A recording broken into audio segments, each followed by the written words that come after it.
Howdy everyone, welcome back to Hillbilly-creations. Today we're doing something a little different. Me and my buddy Hard Knock Motos.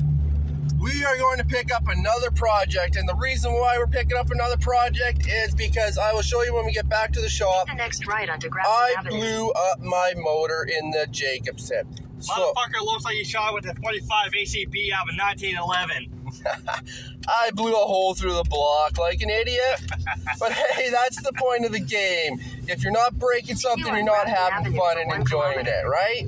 So today we are going to go pick up a mini chopper. It's 250cc, and all my research says this chopper is made between 2015 and 2019. So My chopper. we are picking it up today for $100. It's a steal of a deal. That's why we're getting it. You know, you can't find this deal anywhere around. For it's a true manual 5-speed 250cc big fat tire, nice chopper. So when we get there, we'll show you guys the chopper and see what we purchased. So hopefully you guys enjoy it, and let's get right into it. Your destination will be on the right. So as I promised you guys, I will show you guys what I did to the motor on the Jacobsen, and we blew a hole in the motor. Good 3-inch hole. So the Jacobsen is down right now until we get a new motor, and you know what? We might go diesel, we might stick with gas, but we are going to go faster.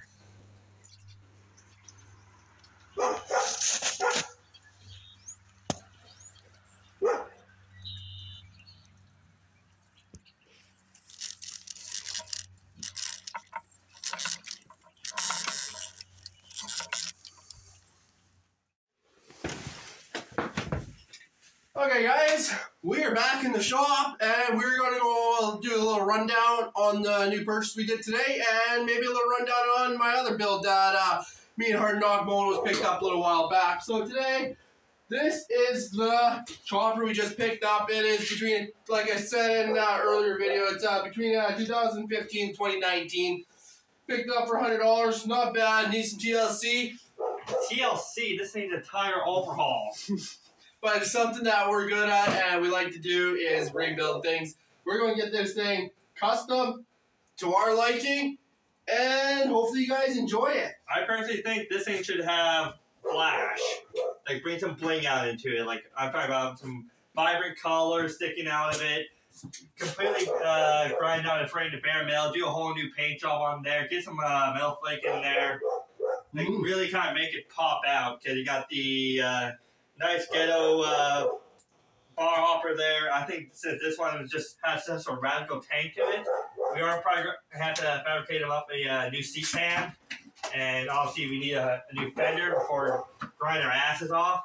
Mechanically wise, this feels pretty solid. It had plenty of good compression. It shifts gears.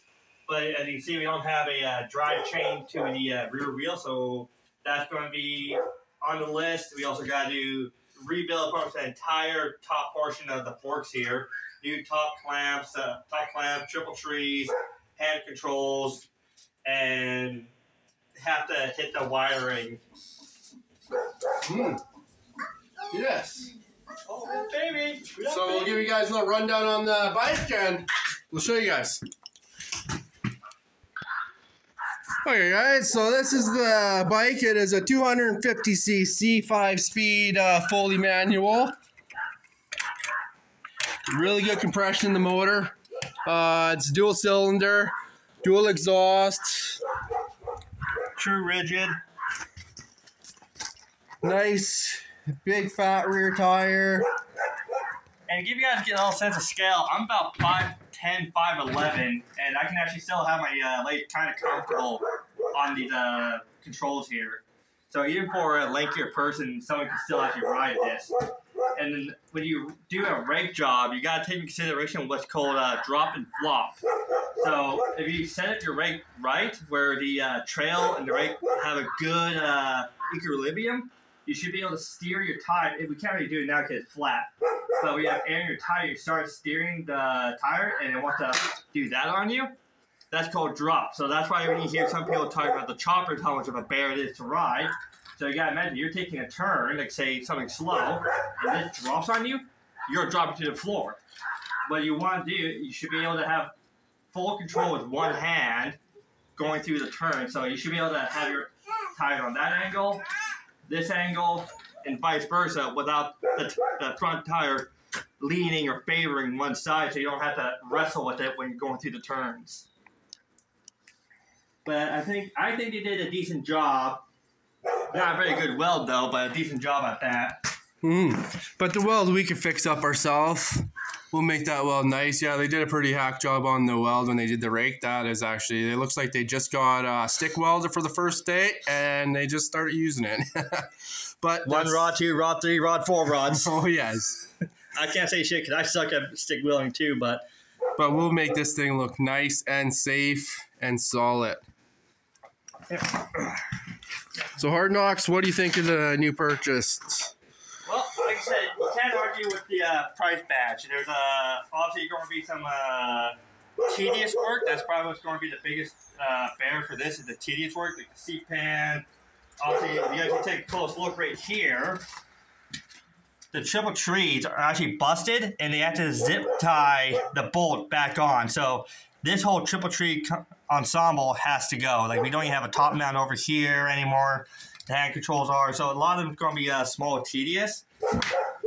So that's going to be nothing too mechanically inclining to do, but like I said, it's going to be a bit of a bear. Kind of starts you got a headlight. I actually have a rear tail light you can have. So we can actually fabricate up something like that, just so at least it won't be rear-ended. Yeah, so people can see me at nighttime and in the early mornings.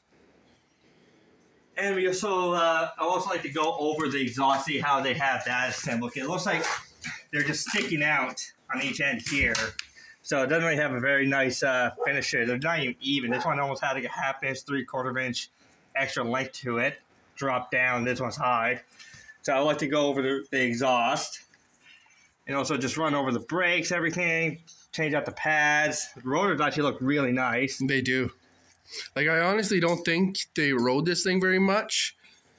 I think it's just something when someone's learning how to become a fabricator, they just want to cut, grind, weld, and this is actually kind of a really good starter project because if you're just going up and around your neighborhood, you're not going to be in too much danger. But if you want to take this thing on to the street or the highway, yeah, these things they have a lot of pep. So when we get down to reviewing that, we can have some fun story to tell you. Oh, yes. Yeah, but you can see right here, like I said, these weld jobs are completely amateur. This looks like you just plasma cut it out and they just slapped it on. So there's some aftermarket fabrication we're going to have to work around. So yeah, the front brakes here look a little worse for wear. This isn't even attached. No. Like, there's some TLC we got to do, a lot of TLC, but, you know, that's something we're good at, and that's something we like to do, and that's something we want to do on this channel. It's all about customization into what we want to do. We don't care what anybody else's opinion is. It's what we like and what we want to do with it.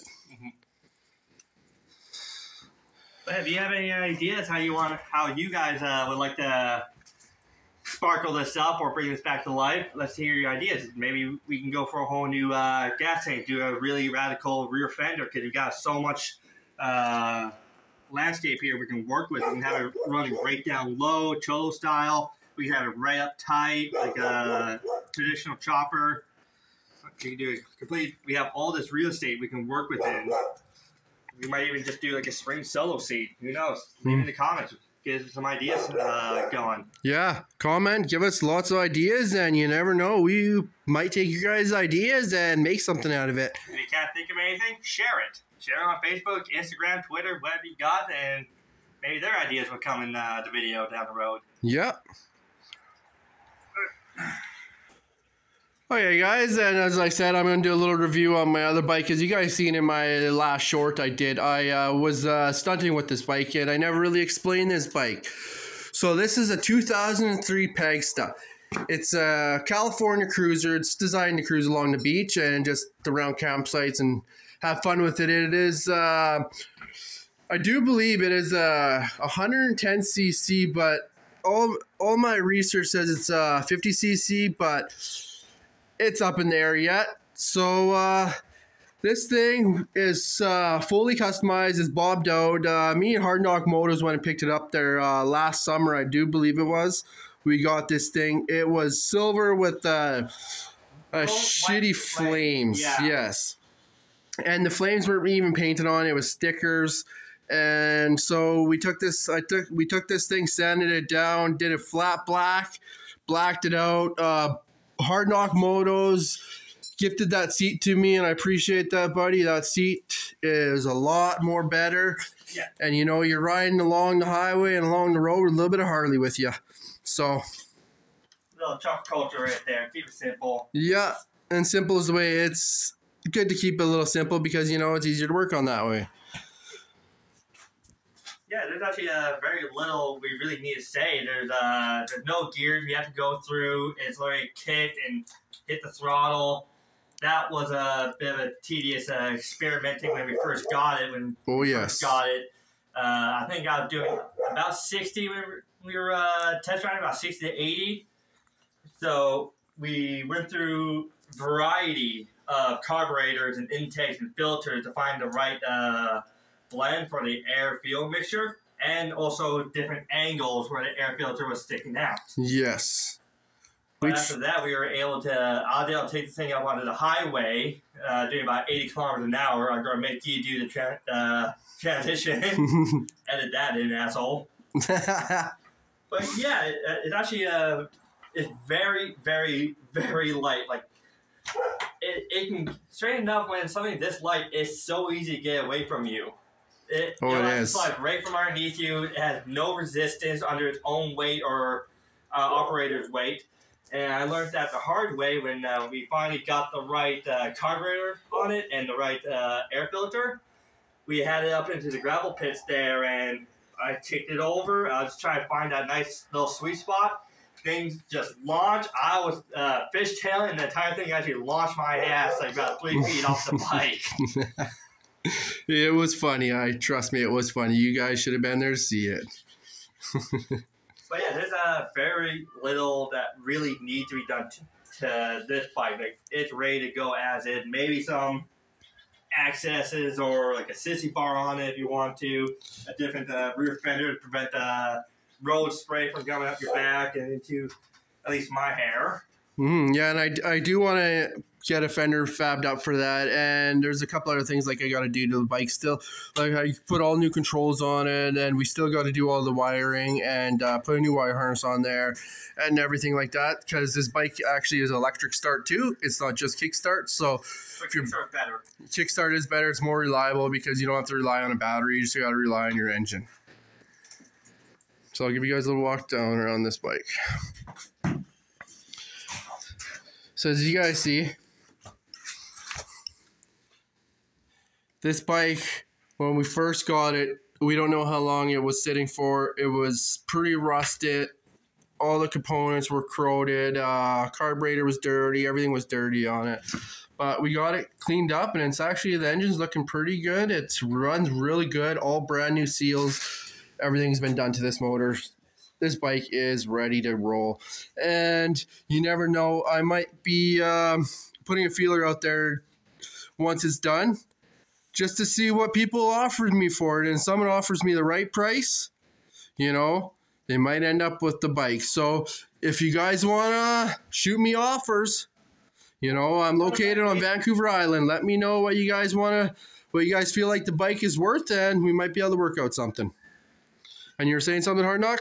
Yeah, and also, even if you're not interested, just if you have any history with these types of bikes and what you paid for them or what they're valued in your area, put that in the comments as well, because that's always good feedback to keep in mind. So, let us know what you guys think of the bikes, and let us know what you think we should put a number on this one for. It's a 2003 Pagsta Cruiser turned into a bobber chopper. I'm just going to put my number out there. As is right now, I would probably buy this thing for about $12.50. Because like we said, mechanically, it's sound. The forks aren't zip tied together. No. I I would probably go with some different kind of controls personally and reroute the electrical, but that'd be my personal taste. But yeah, as is right now, just a cheap fender, a little sissy bar, prevent you from sliding off. But yeah, I would say about $12.50. That's what I would pay for it. Let's see what you guys guess. Yes. So leave it in the comments. Okay, guys. Well, it's just a short video today. We want to give you guys a little rundown on our old project here, the Pangsta, and our new project. So I know it was just a short video. Hopefully you guys enjoyed it. And yeah, we look forward to any suggestions on my channel, his channel, on color ideas, paint schemes, accessories, tips and tricks on anyone who have experience with this model bike. We'll list the full description in the description down below. Yeah. Yeah, this is just a quick, short, simple filler episode, and something to look forward to other than just my tedious project. And the next video with the chopper will be coming out shortly here. That'll be the teardown to see what's going on, what's wrong with it, and what we all have to get, and make a list on the parts we need to get, and maybe try and get this engine fired up, and hopefully we can get it fired up, and hopefully we don't have to do any work to the engine, really. Yeah, that'd be ideal. And we have a nice running heart. Mm-hmm. Because we pulled the dipstick and stuff like that, smelled the oil. The oil's not even black; it's still brand new in the bike. So we know the engine hasn't been ran very much. We think someone just got this thing just to try out welding on it and fabricating. Yeah. Mm. Just a little practice bike. Yeah. And, you know, we only spent $100 on it, so yeah, that's a steal of a deal. You ain't going to find that deal around. I know it needs TLC, but that's something that me and Hard Knock Motos likes to do, and we want to do it, and it helps out our channel, too. Mm-hmm. So, and it provides more entertainment for you guys, different ideas, because choppers don't have to be Harleys or Kawasaki, Yamaha. A chopper is a chopper. It's something that's fun, radical, it's a little bit dangerous. And it gets you to be able to express yourself in your own unique way. It's not some sort of cookie cutter, plasma cut, CNC, made in China, soulless machine. It's actually something that you take pride in, and it just feels right. Mm. You build them to your liking and don't care about anybody else's liking because they're not the one riding it. It's you riding it. So hopefully you guys enjoy this video. And hopefully you guys enjoy the more videos to come of the chopper build. And when we get it both going, me and Hard Knock Motos is probably going to take both the bikes out and get a good video of us taking them down the highway and seeing how fast we can get them and maybe even racing them. You never know what kind of shenanigans me and Hard Knock Motos is going to get ourselves into because, you know, we're out there to have fun and we're always out there to give you guys a smile and bring you guys along for the crazy ride too.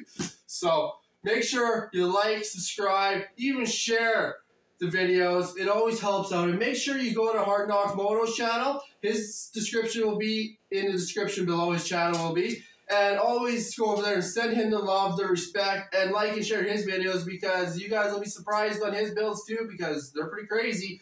And I can't wait to see his build. Big scale, radical. That's the way to describe it. Yes. Big scale with absolutely no experience. And I can't wait to see his build going and running, so you guys will too. Yeah. And like I said, if you're watching on my channel, his channel will be in the description as well, right on the very top there. Head on over.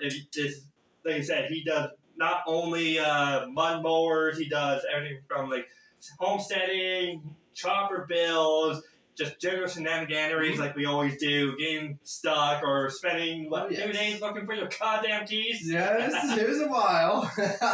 You can also follow me on Instagram. That'll be linked down below. If you also want to support my channel, I also have a Teespring for hoodies, cups, hats, t-shirts, and all those funds will go straight to the channel. Better camera equipment, lighting equipment, parts, everything you can think of to help the channel grow. Because the more you invest in the channel, more I can invest in the channel, and we can then build a community together. Yeah, my channel is not only my investment; it can also be yours and what you want to see done on it. And when other people are building choppers, you know, some of the stuff you do might give them tips and ideas on their builds, and you know, everyone around can help each other out. Yeah. It's damn near impossible to do everything just by yourself. You're going to need to get a crew together, like. And a good crew, someone you can trust, someone that takes orders and can listen to each other, good, and not just bicker about everything they do. Get off the phone! Get off the phone! God, you fucking slacker.